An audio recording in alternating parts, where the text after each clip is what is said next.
చిత్రం అయ్యారే విచిత్రం.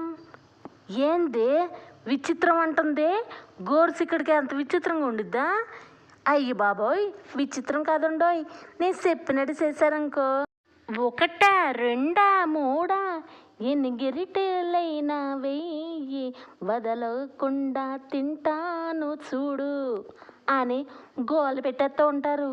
ఇగో నేను మాట చెప్తాను, ఎవరికి చెప్పకండి, మీ సౌలు చెప్తాను. ఇట్రండి, ఇంగో ఈ గోరుచిక్కుడికాయ తిన్నారనుకో మీకు మలబద్ధకం ఏమి ఉండదు. అట్టాగే షుగర్ పేషెంట్లు కూసంత ఎక్కువ తినాలే. మళ్ళీ చిన్నపిల్లలు ఉంటారు కదా, వాళ్ళకి ఎక్కువ ఇది పెడితే భలే ఆరోగ్యంగా ఉంటారు. ఇంకో మాట అండోయ్, రక్తం గడ్డగట్టినప్పుడు కూసంత ఈ కూర ఎక్కువ తిన్నారనుకో అమ్మాయి రిలీఫ్ అయిపోతారు. చెప్పేది పూర్తిగా చెప్పాలిగా నేను కూడా. ఇంకో విషయం చెప్పాలి. ప్రోటీను, ఫైబరు ఈ రెండింటిని పుష్కలంగా అందిస్తుంది. కూసంత ఆలోచించండి, అర్థమవుతుందా? అర్థమైద్దిలే. ఈ రెసిపీ కానీ తిన్నారనుకో నా సావిరంగా బలానికి బలం, ప్రోటీన్కి ప్రోటీను, ఫైబర్కి ఫైబరు. ఇంకేం కావాలి మనకి? మరి కూసంత ఆలోచిస్తారుగా. మళ్ళీ ఎవరికి చెప్పకుండా ముందు మీరు చేసిన తర్వాత మిమ్మల్ని చూసి కాలే అర్థం చేసుకొని కళ్ళకద్దుకుని ఈసారి తింటారు. అర్థమైందా? ఇప్పుడు గోరుచిక్కుడు ఫ్రైని ఎట్లా చేశానో వివరంగా చూడండి. మరి మార్కెట్ నుంచి గోరుచిక్కుడికాయలు తెచ్చుకుంటారు కదా, తర్వాత 2 సార్లు వాష్ చేసుకొని ఇట్లా తలాతో ఒకటి కట్ చేసుకొని తర్వాత చిన్న ముక్కలుగా ఇట్లాగే మీడియం ముక్కలుగా కట్ చేయండి. తర్వాత ఏం చేస్తారంటే ఒక కడాయి తీసుకొని చక్కగా చన్నీళ్ళే మామూలుగా మంచినీరు పోసుకొని తర్వాత ఈ ముక్కలన్నీ వేసి బాగా ఒక 5 నిమిషాల వరకు హై మంట మీద బాగా ఉడకనివ్వండి. ఈ విధంగా ఉడికిందనుకో మెత్తగా, అప్పుడు మనకి తొందరగా చేసుకోవడానికి రెసిపీ బాగుండుద్ది.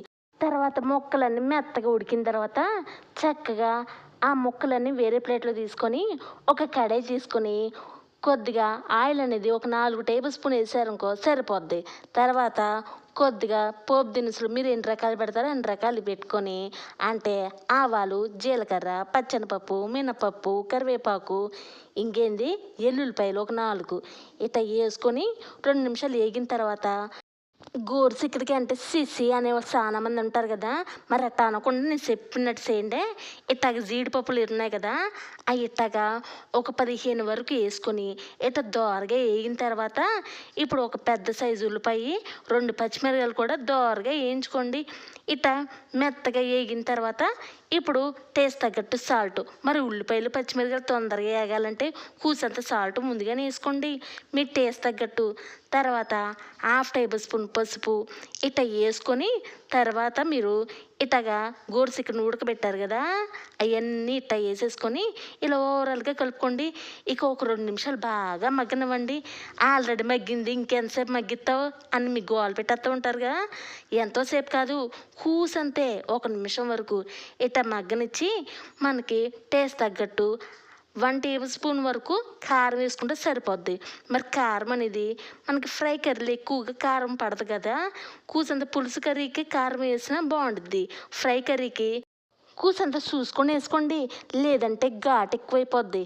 అర్థమైందా? నేనైతే 1 టేబుల్ స్పూన్ వేసాను. ఇట్లా 2 నిమిషాలు దోరగా వేగిన తర్వాత ఇక దింపేసే ముందు కూసే 2 రెబ్బలు కొత్తిమీర వేసుకుని ఇక అటు ఇటు ఒక్కసారి గెరిట అంతా ఇట్లా తిప్పి ఇక స్టవ్ ఆఫ్ చేసుకుని సర్వింగ్ బౌల్లో తీసుకుంటారుగా. ఇక ఇంతే, చక్కగా తినే కొద్దీ తింటూ ఉంటారు. ఇగో గోరుచిక్కుడికాయ కర్రీ అంటే చాలా మంది మొహం అడి తిప్పేస్తారు కూడా. ఇది ఒక కూరైనా, దీన్ని ఎందుకు చేస్తావో అర్థం కాదని గోలు పెట్టేస్తుంటారు ఇంట్లో. మీరు నేను చెప్పినట్టు అట్టాగే చెప్పండి, కమ్మగా తింటారు. ఇప్పటి వరకు అందరూ తప్పదులే తినాలి అని చాలామంది అనుకుంటారు కదా, ఇప్పుడు నేను చెప్పినట్టు చేసి తినండి, తప్పనిసరిగా తినాలని కోరుకుంటారు. గోరుచిక్కుడికాయని గోరంతేలే అని గోడ బయటకు పడేయకండి, ఇట్లా చక్కగా తినండి, ఆరోగ్యంగా ఉంటారు.